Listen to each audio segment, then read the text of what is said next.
8세기 예언자를 쭉 한번 우리가 정리했고요. 7세기 예언자를 지금 들어간 상태이죠. 8세기는 700년대다, 7세기는 600년대다 여러 번 했고요. 자, 8세기 예언자들은 여로보암 2세를 중심으로 우리가 순서를 이렇게 짜맞추었죠. 여로보암 2세 때 활동했던 요나 선지자는 니느웨 가서 활동했지만 그의 때를 여로보암 2세라고 성경이 말씀하고 있어요. 연대가 나오는 겁니다. 북왕국 이스라엘 사람이었으나 멀리 가서 하나님 땅끝에 보내셨으나 여로보암 2세 때에 요나 선지자가 있었다. 북왕국에서 활동하지는 않았지만, 자, 여로보암 2세 때는 번영했던 나라지만 부패에 있었고 하나님의 정의와 공의를 외치던 선지자가 아모스 선지자였고요. 그 여로보암 2세가 지나고 난 다음에 북왕국은 나라마저 멸망의 길로 치닫고 있었고, 돌이키지 못하던 북왕국 이스라엘에 호세아 선지자를 보내셔서 하나님의 인자와 그 영원한 사랑, 변함없는 한결같은 하나님의 사랑을 선포하게 하신 선지자가 호세아 선지자였죠. 자, 요나, 아모스, 호세아, 여기까지가 북왕국 이스라엘 여로보암 2세를 중심으로 말씀을 드렸고, 호세아가 활동하던 그때 동시대에 남왕국 유대에서는 누가 활동하고 있었냐면은 이사야 그리고 미가. 아시면 크게 좀 얘기해 주시면 제가 한결 힘이 납니다. 이사야, 미가. 이사야는 왕족 출신이에요. 예루살렘에서 활동했어요. 미가는 깡촌 출신이에요. 잘 알려지지 않은 분이었는데 그의 언어는 투박한 민중, 대중의 언어였어요. 그 미가 선지자가 동시대에 활동했던 이사야 선지자의 겸손히 하나님과 동행하는 그 믿음에 대하여 말씀을 받고, 그 앞에서 활동하던 북왕국의 호세아의 하나님의 영원한 인자의 사랑, 그 사랑의 말씀을 또한 받고, 그 전 앞세대의 말씀을 하셨던 아모스 선지자를 통해서 주신 말씀, 정의와 공의에 대한 말씀을 받아서 미가서 6장 8절에 요약 정리했다. 그래서 8세기 예언자는 미가서 6장 8절로 요약 정리가 되는 겁니다. 제가 최근에 한 2, 3개월 동안 미가서 6장 8절은 한 30번 정도 말씀을 드린 것 같아요. 귀에 딱지가 앉을 정도로 미가서 6장 8절, 8세기 예언자들의 하나님 말씀이 모두 집약되어 있는 곳이다. 자, 거기까지 말씀을 드리고요. 자, 7세기로 넘어오면 7세기에는요 8세기에는 여로보암 2세, 북왕국 여로보암 2세를 기준으로 말씀을 드렸는데, 7세기 예언자들은 남왕국의 요시야 왕을 기준으로 말씀을 드리면 돼요. 몇 사람의 예언자가 있는데, 요시야 왕이 몇 살 때 왕이 됐냐면요 8살에 왕위에 올랐습니다. 그리고 30년을 다스렸는데요, 그러니까 38년간, 아니죠, 8세에 올라가서 30년 동안 다스렸는데 제가 헷갈렸어요. 18살 때에 개혁이 일어납니다. 성전을 수리하고 그 다음에 신명기 말씀을 찾고 말씀의 개혁을 하나님께서 일으켜 주셨는데, 그때가 요시야 왕이 몇 살? 18살 때였어요. 그럼 18살이면 할 거 다 하는 나이입니다. 자, 요시야 왕이 8세에 왕이 돼서 10년 뒤에 개혁이 일어났는데, 그 사이 아직 요시야의 개혁이 일어나기 전 상황을 반영하는 예언서가 스바냐입니다. 스바냐는 그 첫머리에 그가 어느 시대 사람인지가 나와요. 요시야 왕 때라고 나오는데, 그 말씀을 들여다보면 요시야 왕의 개혁의 흔적이 나오지를 않아요. 그러므로 그가 18세 이후에 개혁한 그때가 아닌 요시야 왕의 전반부라고 보여지는 거예요. 자, 7세기 예언자 그러면은 이제 600년대를 말씀드린다고 했죠. 그러니까 요시야 왕 때를 기준으로 맨 앞에 스바냐가 있다 생각하시면 되고요. 자, 하박국은요 바벨론에 의해서 나라가 멸망할 것에 대한 암시가 여기저기에 나와요. 그래서 요시야 왕 후반부라고 보시면 돼요. 스바냐, 하박국. 그리고 스바냐, 하박국을 동시에 같이, 그 스바냐 시대에도 있었고 하박국 시대에도 있었고 포로로 잡혀갈 때도 있었고 같이 잡혀가다가 애굽에서 소천하신 선지자가 있었으니 40년 넘게 활동하신 예레미야 선지자가 남왕국 이 7세기 예언자의 대표죠. 스바냐, 예레미야, 하박국, 그렇게 중요한 분들이 계시고, 자,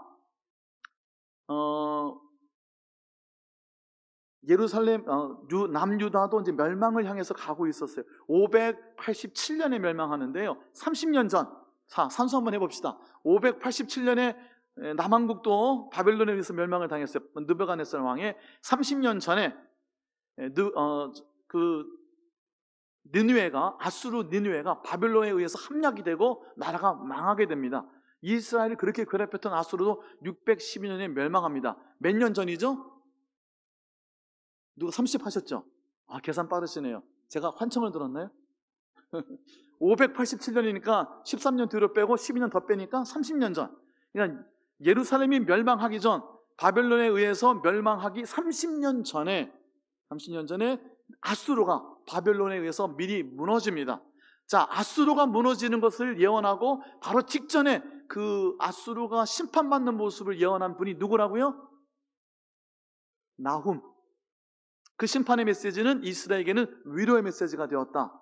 그 나함이라는 말이 느헤마야라는 말에 들어가 있어서 느헤미야는 하나님의 위로하시는 하나님이 위로하십니다 하는 뜻을 가지고 있다. 중요한 거는 나함이라는 선지자는요, 아수르가 심판받아서 멸망하는 것을 예언했으니 나함도 이 7세기 예언자 중에 한 사람이었어요. 자, 다시 정리해 봅시다. 요시야 왕, 개혁하기 전 10대로 살았던 요시야 왕 전반부에 활동했던 스바냐가 있었고, 왜냐하면 요시야 개혁의 내용이 그 예언서에 없기 때문에 그래요. 그리고 하박국에는 바벨론에 의해서 멸망당하기 전의 모습들이 등장하고 있어요. 왜 바벨론이어야 되지요? 라고 하박국은 하나님을 계속 질문과 Q&A를 해요. 여러분, 아모스는 뽕나무 재배하고 목축업하던 사람인데 어느 날 갑자기 하나님이 뒷덜미를 낚아채가지고 북어국에 던져놓으셨죠. 원하지 않았는데 성령이 감동하셔서 보내셨죠. 그런데 하박국은 조금 달라요. 기다렸어요. 하나님의 답을. 왜 하필 바벨론입니까? 아수르가 망하는데 왜 또 다른 바벨론입니까? 라고 하박국은 질문을 해요. 그러니까 요시야 왕의 후반부, 멸망을 향해서 가는 후반부 쪽이라고, 스바냐, 하박국 이렇게 보시면 되고, 스바냐와 하박국 함께 예언했던 이는 예레미야.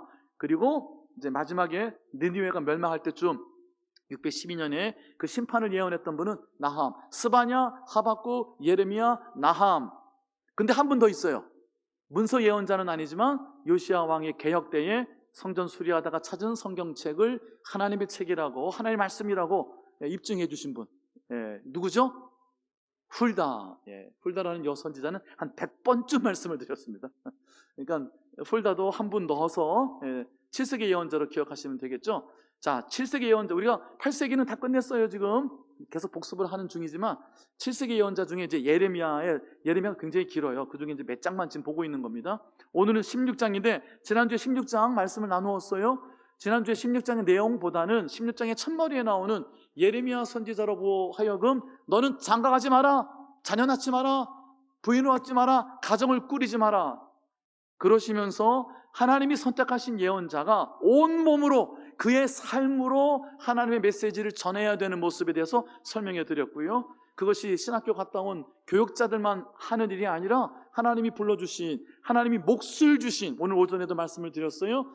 하나님의 어둠에서 빛으로, 죽음에서 생명으로 옮겨주셔서 하나님의 존귀한 자녀로 삼아주신, 하나님의 기업을 물려주신 여러분이 삶이, 몸이 메시지가 되어서 예언자들을 통하여 하나님의 메시지를 전하셨던 것처럼 여러분의 삶이 메시지가 되어서 이 세상에 전해져야 된다는 말씀을 드렸어요. 예를 몇 가지 드렸죠. 예레미야는 자녀 낳지 말고 장가도 가지 말고 결혼도 하지 마라. 왜? 그럴 시간이 어딨냐? 지금 심판을 당하고 멸망하고 있지 않느냐? 그렇게 해봐야 자녀가 죽을 것이고, 그렇게 해봐야 아버지가 죽을 것이고, 그렇게 해봐야 어머니가 해산하다가 죽을 것이고, 묻어줄 사람도 없는데 무슨 장가냐? 라고 임박한 하나님의 심판에 대하여 예레미야 선지자의 기본적인 회복한 삶을 막으심으로 보여주셨다. 기억나시죠? 호세아를 예를 들었습니다. 음란한 여인에게 가서 음란한 자식들을 낳아라. 이스라엘, 하나님이 흩어버리실 것이다. 하나님이 씨를 뿌려서 예루살렘 성전은 무너지고 수풀이 나고 들판이 되게 만드실 것이다. 이스라엘이라는 아들 이름을 주시고, 둘째 딸 이름을 루하마, 라함이란 말이 긍휼히 여기다, 컴패션이라는 말인데 로자가 붙어서 하나님이 결단코 불쌍히 다시는 여기지 아니할 것이다. 세 번째 아들은 암미, 내 백성, 내 새끼가 아니다.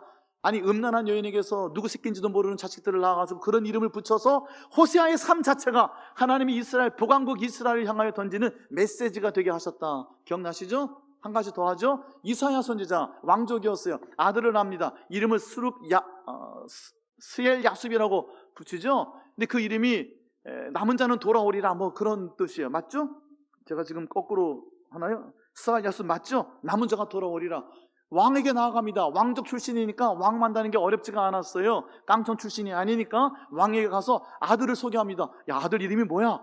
아들이 스알 야숲입니다. 남은 자가 돌아오리라는 메시지를 그 아들을 통해서 하나님 전하시는 거예요. 또 아들 하나 더 낳죠. 갑자기 이름 하나 주십니다. 뭐더라? 헷갈리죠? 마헬 살랄 하스바스. 뭐 생소한 이름. 저도 생소하지만 그때도 생소했어요. 이상한 이름을 붙여준 거예요. 써가지고 예언자에게 보여주라 그랬어요. 그리고는 아내와 아들을 만듭니다. 이름 먼저 주시고 이상한 이름 먼저 주시고 갑자기 아들을 또 하나 낳아요. 그 이름을 붙여요. 그래서 그 이름을 통해서 노략이 침략이 속히 오리라라는 메시지를 이사야 선지자의 삶을 통하여 전해주셨죠. 마지막 하나 더 에스겔 24장에 보면 에스겔에게는 어떻게 하셨어요? 참혹한 것을 부탁하셨죠. 내가 가장 기뻐하는 것, 내가 가장 좋아하는 것, 귀하게 여기는 것, 내 눈에 기뻐하는 것을 내가 쳐서 빼앗겠다. 그래도 슬퍼하거나 울지 마라, 눈물 흘리지 마라. 그러시고 나서 그 말씀을 아침에 백성회에 나가서 전하죠. 에스겔이 하나님 내게 이런 말씀을 주셨어요. 내게 눈에 가장 소중한 것, 귀한 것, 기뻐하는 것을 빼앗으시겠다고 하셨고요. 그래도 눈물을 흘리지 말라고 말씀을 주셨어요. 그 말씀을 아침에 전했는데 저녁에 어떤 일이 일어났다? 부인이 죽었다. 아내가 죽었습니다. 아침에 그 말씀을 백성에게 전하고 저녁에 그 아내가 죽습니다. 하나님께서 하시는 일이에요. 그의 예언자의 삶을 하나님이 그렇게 참담하게 만드시면서도까지 듣지 아니하고 보지 않으려고 했던, 도무지 자기가 원하는 답이 아닌 것이면 들으려고 하지 않았던 이스라엘 백성에게 에스겔 선지자의 삶을 그토록 참담하게 만드시면서까지 말씀을 전하셨던 하나님, 우리에게는 이렇게까지 원하지 않으실 겁니다. 네, 하나님 우리의 삶을 통하여 우리의 삶이 메시지가 되게 하신다는 말씀을 지난주에 나눈 말씀 한 번 더 전했습니다. 왜냐하면 오늘 이 예레미야 16장을 다시 읽어보기 때문이고요. 메시지가 하나 더 있습니다. 그 메시지는 이 낭독되어지는 말씀을 듣고 난 다음에 나누도록 하겠습니다. 예레미야서 16장 초반에 제가 지금 설명드리는 부분이 있어요. 잔치집에 들어가도 먹고 마시지 말고, 초상집에 가도 하지 마라. 신랑 신부, 우리 지금 예동의 공동체는 기쁨의 축복의 시간 계절이 지나고 있죠. 많은 결혼식이 어제도 하나 있었지만 4건이 더 있습니다. 참 기쁜 감사와 축하, 축복이 넘치는 때인데요. 잔치집에 들어가지 마라. 신랑 신부 소리를 내지 마라. 왜 이런 말씀을 주시냐는 거예요. 그들을 통해서, 그 삶을 통해서, 구체적인 삶을 통해서 하나님의 메시지가 흘러가게 하신다 하는 겁니다. 자, 예레미야 16장 말씀 함께 듣도록 하겠습니다.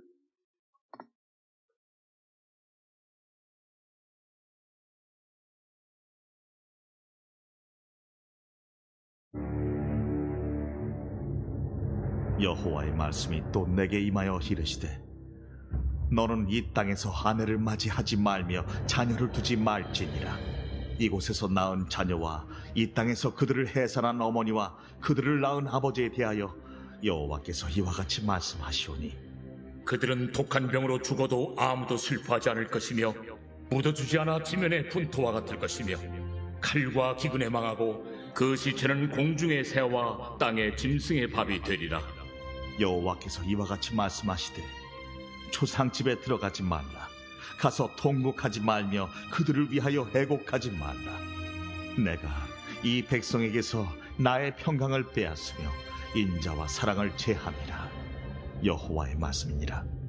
큰 자든지 작은 자든지 이 땅에서 죽으리니 그들이 매장되지 못할 것이며 그들을 위하여 애곡하는 자도 없겠고 자기 몸을 베거나 머리털을 미는 자도 없을 것이며 그 죽은 자로 말미암아 슬퍼하는 자와 떡을 떼며 위로하는 자가 없을 것이며 그들의 아버지나 어머니의 상사를 위하여 위로의 잔을 그들에게 마시게 할 자가 없으리라.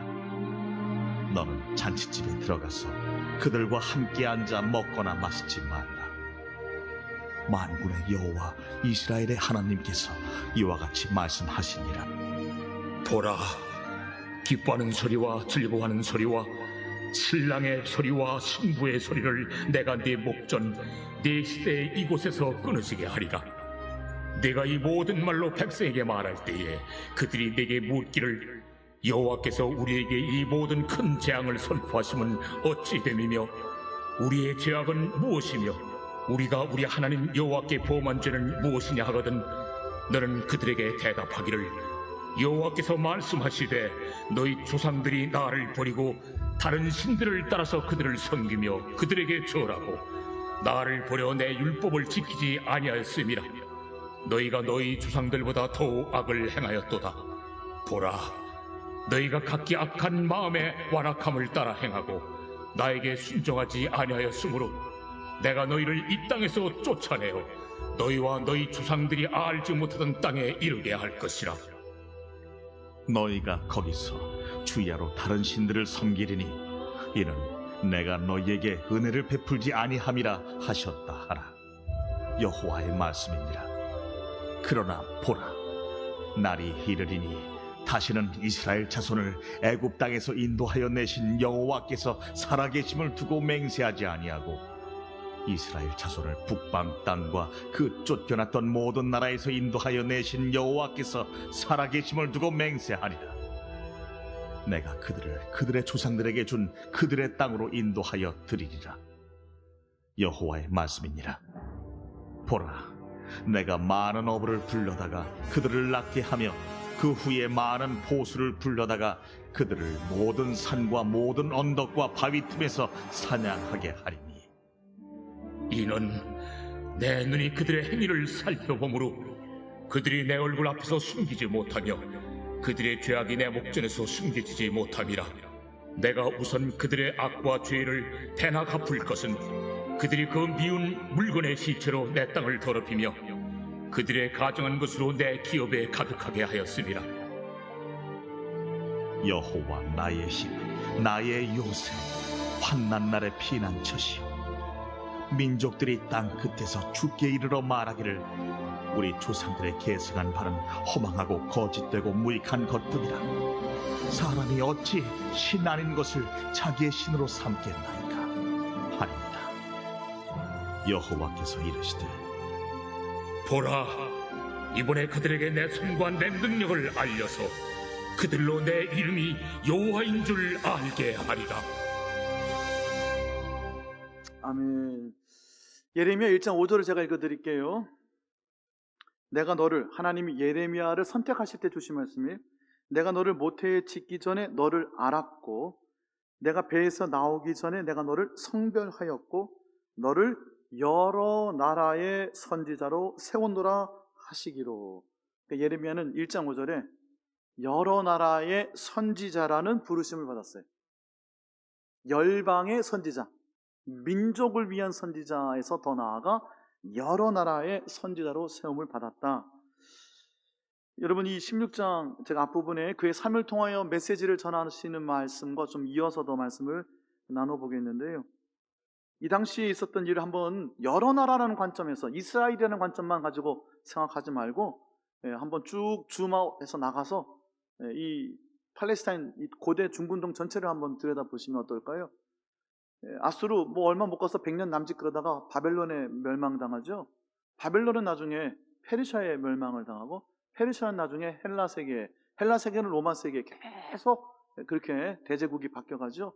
그 강대국 틈바구니에서 팔레스타인은 계속 찢겨나가고 또 이스라엘뿐 아니라 그 주변의 나라들도 거의 비슷한 운명을 맞게 됩니다. 자, 누구 한 나라가 쭉 권세를 지니지 못해요. 권세를 지녔다 하더라도 얼마나 가겠습니까? 100년? 몇백 년? 1000년요? 인생이 나라들이 그렇다는 거죠. 그러므로 잘 돼서 좀 조심스러운 표현에서 생각을 많이 해봤어요. 잘 돼서 범사에 잘 되고 형통해야죠. 우리 영혼이 잘 된 같이 우리 범사가 잘 되고 범사가 모든 일들이 잘 되고 형통해야죠. 그런데 안 좋은 일이 일어날 수도 있잖아요. 그렇죠? 그럼 안 좋은 일이 일어나면 그분은 선한 영향력은 못 미칩니까? 다 성공해야 되는 거예요. 다 성공해야지 영향력을 미쳐요. 다 다 좋은 것, 높은 것, 위대한 것, 큰 것, 잘난 것 막 이래야 되나요? 저는 최근에 참 속상한 일이 좀 있었어요. 이런 얘기를 나눠도 되는지 모르겠는데, 우리 교단 신문이 선교신문이라고 있어요. 근데 보면 큰 교회 목사님들이 은퇴할 때쯤에, 최근 몇 년간에 제가 봤던 일인데, 저희 아버님 목회하실 때는 이런 일이 없었는데 요즘 왜 이러는지 모르겠어요. 아니, 본인들 은퇴한다고 그 지면 전체를 할애해서 본인의 일대기를 거기다가 싣더라고요. 목회를 뭐 어떻게 했네 어쩌네. 이게 무슨 짓인지 저는 그런 생각이 들더라고요. 하나님 앞에 뭐 하는 건가? 그냥 조용히 은퇴하면 안 돼요? 뭘 자기가 그렇게 했다고 뭐 어쩌네 저쩌네. 자기 일대기를 신문입니까 그게? 예? 너도 나도 그래요. 너도 나도. 그거 지면 광고 한 번 싣는데 1,000만 원이에요 2,000만 원이에요 그게. 그 돈을 들여가지고 그 목사님 은퇴를 그렇게 빛내줘야 돼요? 그렇게? 본인을 그렇게 광고를 해야 됩니까? 이름 없이 시골에서 조그만 교회에서 목회하는 목사님들은 선교신문에 이름 한 글자, 그 교회 이름 한 번이 나오지가 못해요. 조그만 광고 하나만 내도 30만 원인데 너무들 앞다퉈서 그러길래 참 뭐하나 안타까웠어요. 저는 솔직히. 하나님 이거 통해서 영광 받으십니까? 잘되고 큰 교회 통해서만 무슨 선양 영향력을 미쳐요? 최근 들어서요. 근데 너무 마음이 아픈 게, 마음이 아프지는 않고 화가 났어요. 유명한 목사님들의 자녀들을 피플, 이 사람들이라는 제목으로 소개하기 시작하더라고요. 무슨 대학을 나왔고 어디서 근무하고 뭐 어떻게 잘 나가고 어쩌고 저쩌고 뭐 하는 건지 모르겠어요. 제가 너무 비판적이라고 우리 와이프는 조심하라고 맨날 뭐라고 그러는데요. 우리 선생님은 여보 제발 좀 그러지 말라고 그러는데, 저 정말 자제하면서 합니다. 하고 싶은 얘기가 얼마나 많겠습니까? 근데 말씀만 전하려고 무지하게 애를 씁니다. 오늘 그냥 한번 하고 싶은 얘기 한번 살짝 해보는 겁니다. 속상해요. 그런 거 보면. 다 그렇게 잘나야지만 하나님이 영광 받으세요? 기뻐하세요? 그렇게 높은 자리에 올라가고 대박 나고 뭐 성공하고 뭐 어쩌고 저쩌고 해야 뭐 선한 영향력을 미칩니까? 저는 이게 보면서 이게 뭔가 싶어요. 솔직히 그게 신문이에요. 그리고 아니 좀 아프고 사업이 안 되고 안 풀리고 힘들어하는 사람들은 그건 망한 거예요. 하나님 그분과 함께 안 계셔요. 그러면 결국은 뭐 꼽혀보지도 못한 것 같고 결국은 뭐 성공한 것 같지도 않은데 하나님이 그의 삶을 통하여 주시는 메시지가 있어야죠. 하나님의 마음을 품게 해주고 하나님의 생각을 헤아려 볼 수 있는 계기를 만들어주는, 오늘 피었다가 내일은 아궁이에 던져지는 들풀처럼 하루를 살아도 하나님의 뜻을 위하여 살다가 하나님 곁으로 가야 되지 않겠어요? 뭐 잘난 거 했다고 신문에다가 뭘 써내고 막 뭐 왜 그러는지 모르겠어요. 그 신문인지도 모르겠고.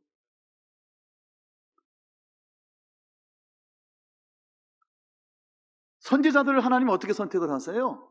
그들의 인생을 얼마나 망가뜨려 버립니까? 내 눈에 가장 소중한 것을 빼앗겠다고 그러시고 저녁에 부인을 죽여버리시잖아요. 선지자들의 삶을 이렇게 망가뜨려 놓으시면서 급박한 하나님의 심판 그 메시지를 전하시잖아요. 우리는 어떠한 삶의 길목에서 어떠한 모습 속에서도 하나님께서 우리에게 주시는 메시지를 들으려고 노력을 해야죠. 들어야죠.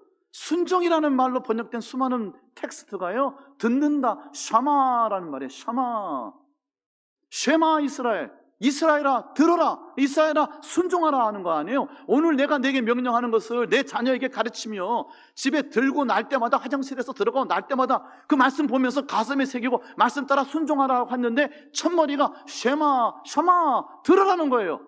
하나님 말씀을 들어야 될 거 아니에요. 자기 고집으로 가득 차 있고 자기 아젠다로 가득 차 있어서 들리지 않는 것은 안 듣죠. 자기 주장이 이미 다 서 있는데 듣겠어요?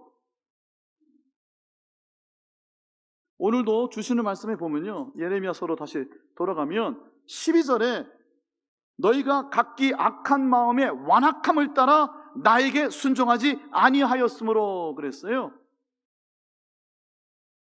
마음의 완악함, 고집이란 말이에요. 내가 가지고 있는 아젠다, 내가 가지고 있는 진영 논리, 오른쪽에 있는 분들은 왼쪽은 다 틀렸대. 무조건 왼쪽에 계신 분들은 오른쪽 무조건 다 틀렸대. 그런 게 어디 있습니까? 서로 잘하는 것도 있고 못하는 것도 있는 거지. 그렇잖아요?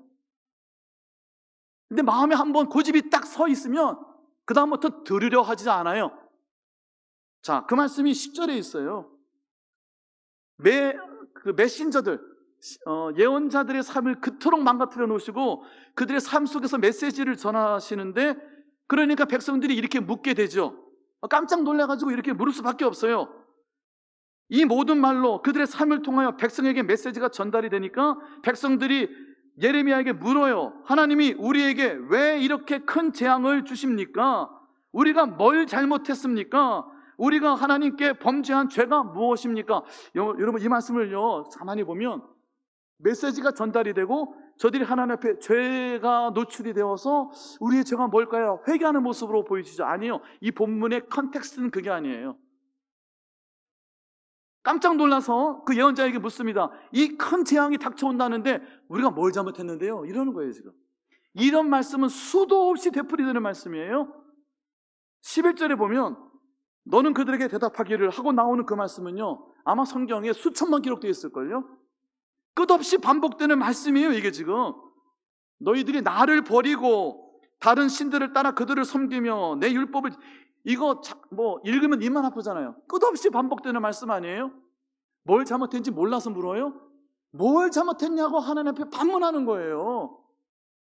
이게 이스라엘 백성이 망해가는 이스라엘 백성의 그 본질적인 근본적인 모습이었다는 거예요.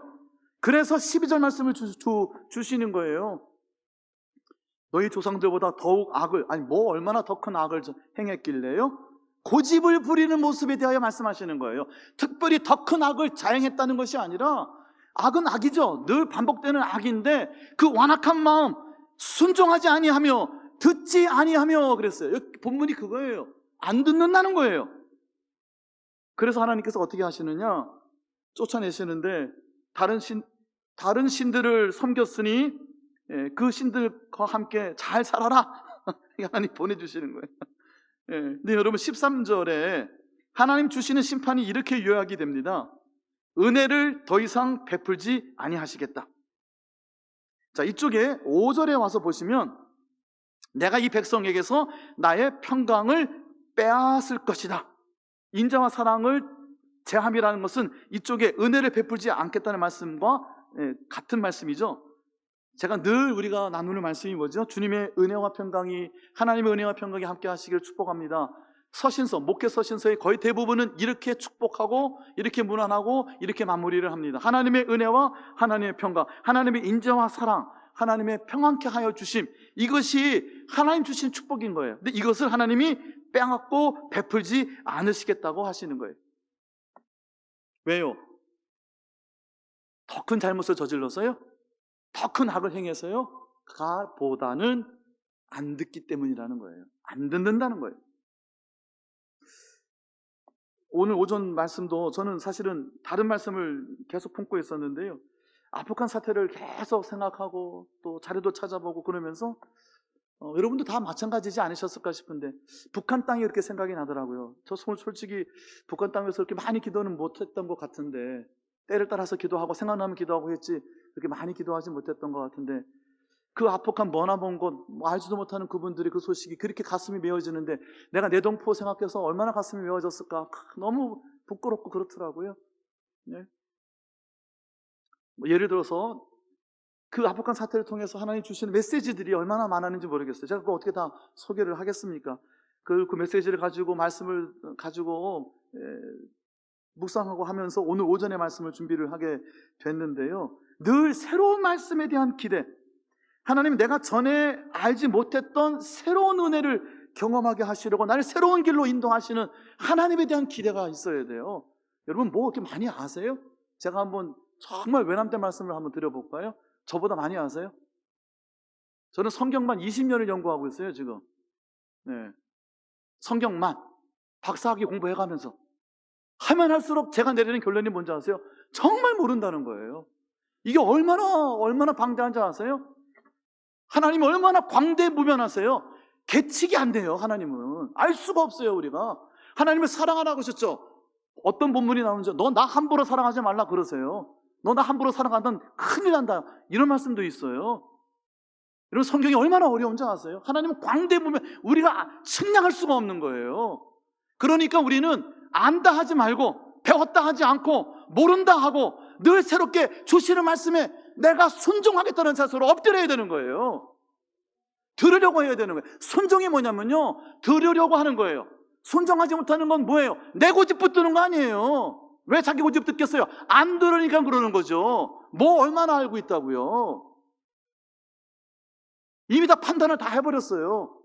이미 다 알고 있어요. 단연히 들으려고 하잖아요. 정죄합니다. 틀렸다고 합니다. 뭐가 그렇게 틀렸겠어요? 오른쪽은 왼쪽이 다 틀렸다고 그러고 왼쪽은 오른쪽이 다 틀렸다고 그래요. 망했네요. 우리나라는 다. 서로가 틀렸죠. 서로가 맞는 게 있겠죠. 들으려고 해야죠. 자, 14절 15절 보세요.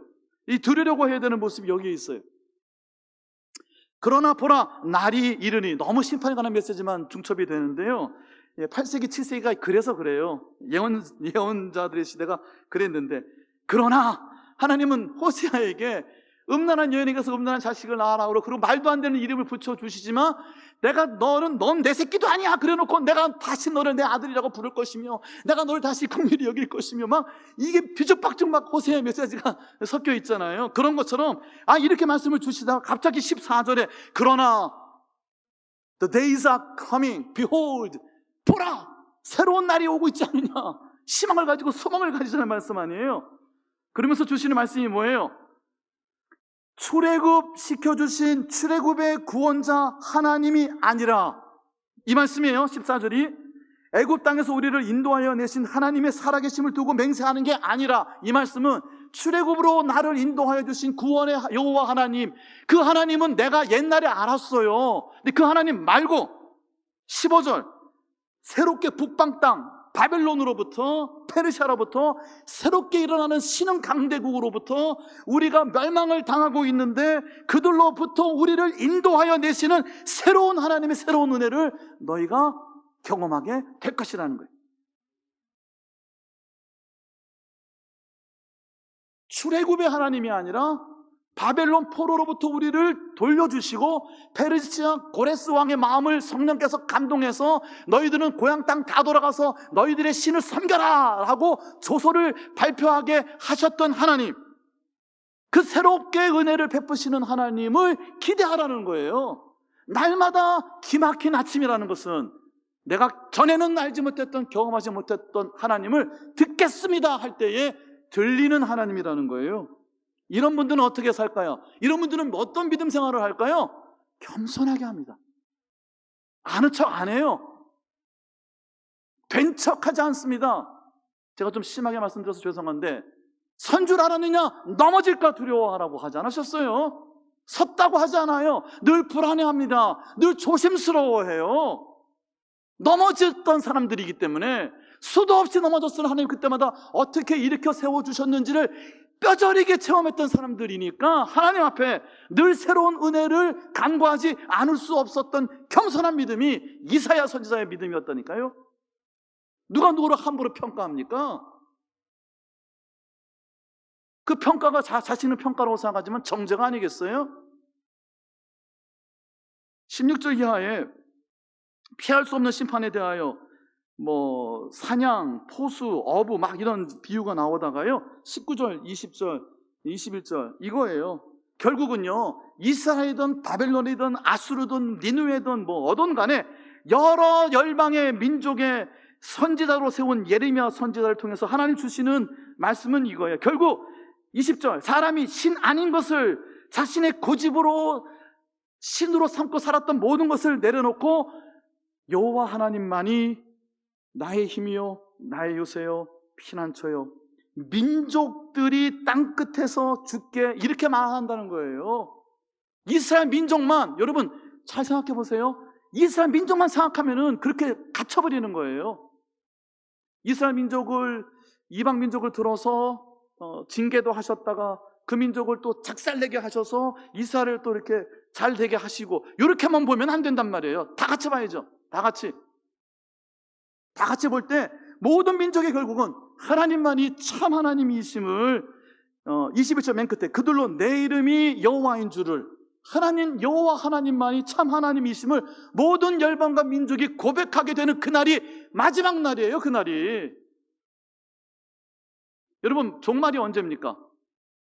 끔찍한 일들이 많이 일어나는 날이 종말이에요. 지난 2000년, 4000년 역사에 끔찍한 일들이 얼마나 많았어요. 유럽의 인구의 70%가 죽어나가던 흑사병, 그때 종말이었어요. 전염병이 지금만 있습니까? 끔찍한 일들이, 재앙이 일어난다고 종말이 아니고요. 종말은요, 하나님의 이름이 영화롭게 되는 날이에요. 하나님이 만군의 여호와 하나님이심을 열방이 고백하게 되는 날, 모든 민족으로 하여금 끌어안게 만드는 날, 그날이 마지막 날이에요. 결국 그날이 뭡니까? 내가 할 수 있는 일은 아무 없습니다. 하나님만이 참 하나님이십니다라고 무릎 꿇고 엎드리게 하는 날이라는 말씀이시죠? 제가 오늘 좀 심각한 얘기를 너무 많이 한 것 같은데요. 전 이런 얘기 하면 안 됩니다. 그래서 좀 웃어주세요. 제가 좀 불안해가지고. 예, 예.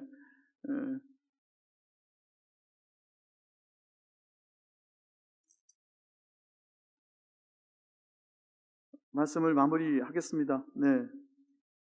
우리의 삶이 하나님 주시는 메시지가 되어야 되고요. 그 메시지는 내가 꼭 건강하고 행복하고 잘나고 대박나고 성공하고 막 이래서만 전달이 되는 메시지는 아닐 거예요. 제가 한번 역으로 한번 여쭤볼게요. 이 세상에 예수 안 믿는데 잘 사는 사람들이 얼마나 많습니까? 부자가 수태 많죠. 하고 싶은 거 다 하고 삽니다. 그 사람들은. 심지어는. 왜? 하나님이 없으니까. 거리낌이 없잖아요. 심지어는 그렇게 많은데 지 하고 싶은 대로 하고 살아요. 그래도 벼락이 안 떨어집디다. 예? 그 예수 믿고 내가 꼭 성공했다고 다 선한 영향을 미치는 건 아니잖아요. 그게 중요한 게 아닌 거예요. 그러니까 내 삶이 메시지가 되어야 돼요. 우리가 심판받았다는 건 딱 두 가지. 은혜와 평강을 빼앗아 가시겠다는 거예요. 내 안에 하나님의 은혜가 보이지 못하고 내 안에 하나님 주시는 평안함이 없으면 그 심판받고 징계받은 거예요. 그게 지금. 예? 높은 자리에 올라가고 많이 누리고 뭐 이름을 뭐 어쩌게 하고 신문에다가 뭐 2천만 원짜리 광고를 내고 생쇼를 해봐야 내 안에 평강이 없고 은혜가 없으면 징계받은 거예요. 그거는. 그러면은 심판받은 거라고요. 하나님 앞에 영광이 되겠어요? 사람들에게 기쁨이 되겠느냐고요? 사람들에게 전달되는 메시지가 되겠느냐고요? 내가 하나님 앞에 아파도요, 내가 좀 실수해도요, 내가 좀 모자라도요, 그 사람을 통해서 하나님이 어떻게 역사하시는지 그 가정에 하나님의 은혜와 평강이 머물러 있다면 하나님 그를 통하여 놀라운 일들을 일으키시는 거예요. 하나님이 그와 함께 하심이, 요셉의 핵심이 뭐예요? 요셉이 결국 애굽의 총리가 됐다는 게 핵심이에요. 애굽의 총리가 그동안 몇 명이었을까요? 10,000명이요? 20,000명이요? 100,000명이요? 애굽의 총리 중에 한 명 아니에요. 그냥 애굽의 총리 된 건 중요한 게 아니라고요.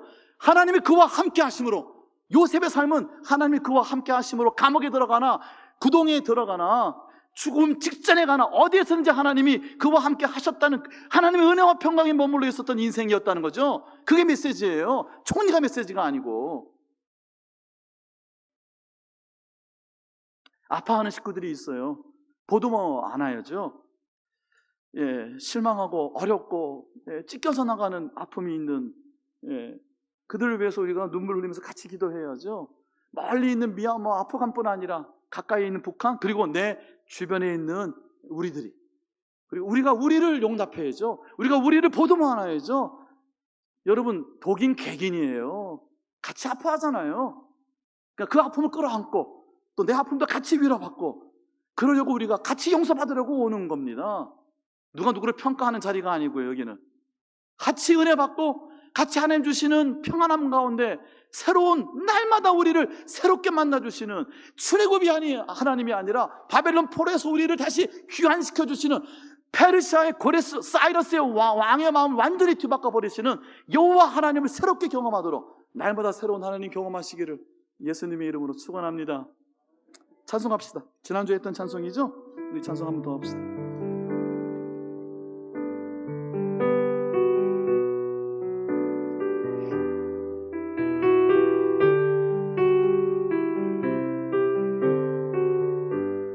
내 아버지 그 품 안에서, 내 아버지 그 품 안에서 내 영혼은 안전합니다. 주 손길로 내 삶을 안으시니 그 평강이 나를 덮습니다. 내 아버지 그 품 안에서, 내 아버지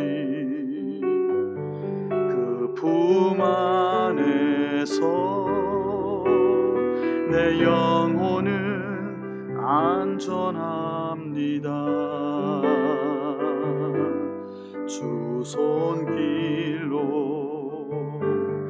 내 삶을 안으시니 그 평강이 나를 덮습니다. 나 비록 넘어지며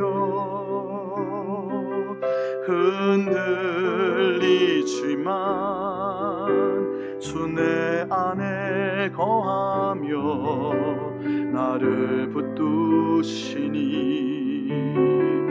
내 생각을 주께로 돌리고 주시는 평강의 옷을 입습니다.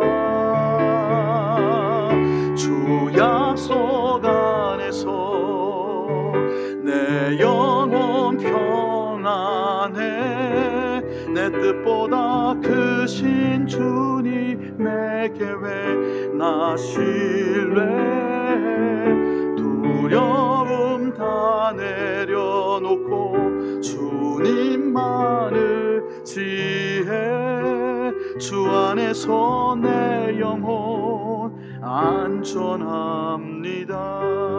나 비록 넘어지며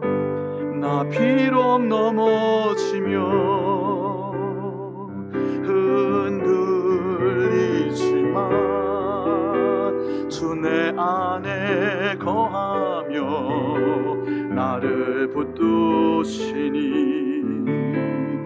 내 생각을 주께로 돌리고 주시는 평강의 옷을 입습니다. 주 약속 안에서 내 영혼 평안해 내 뜻보다 크신 주님의 계획 나 신뢰 두려움 다 내려놓고 주님만을 지혜 주 안에서 내 영혼 안전합니다. 주 약속 안에서 내 영혼 평안해 내 뜻보다 크신 주님의 계획 나 신뢰 두려움 다 내려놓고 주님만을 지혜 주 안에서 내 영혼 안전합니다. 주 안에서 내 영혼 안전합니다. 하나님 늘 날마다 새로운 하나님, 내가 전에는 알지 못했던 하나님, 놀라운 은혜와 세상은 알 수도 짐작할 수도 없는 깊이의 평안으로 내 삶을 보도마 안으시고 끌어안으시고 날 기뻐하시는 하나님 품 안에 내가 안전히 거하기를 원합니다. 내 삶이 하나님의 뜻이 되고 하나님의 생각이 되고 하나님의 마음이 되기를 원합니다. 오늘 피었다 내일 아궁이에 던져지는 들풀 같았으나 그러나 솔로몬의 모든 영광으로 입은 그 어떠한 영광도 따라갈 수 없었던 하나님의 마음을, 하나님의 은혜를, 하나님의 평안을 머금고 살아가는 참으로 복된 멋진 인생들 다 되게 하여 주옵소서. 우리의 삶이 하나님의 은혜가 되고 평강이 되어 흐르게 하여 주옵소서.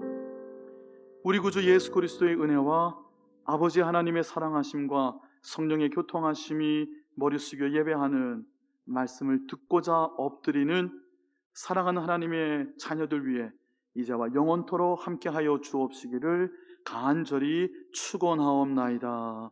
아멘.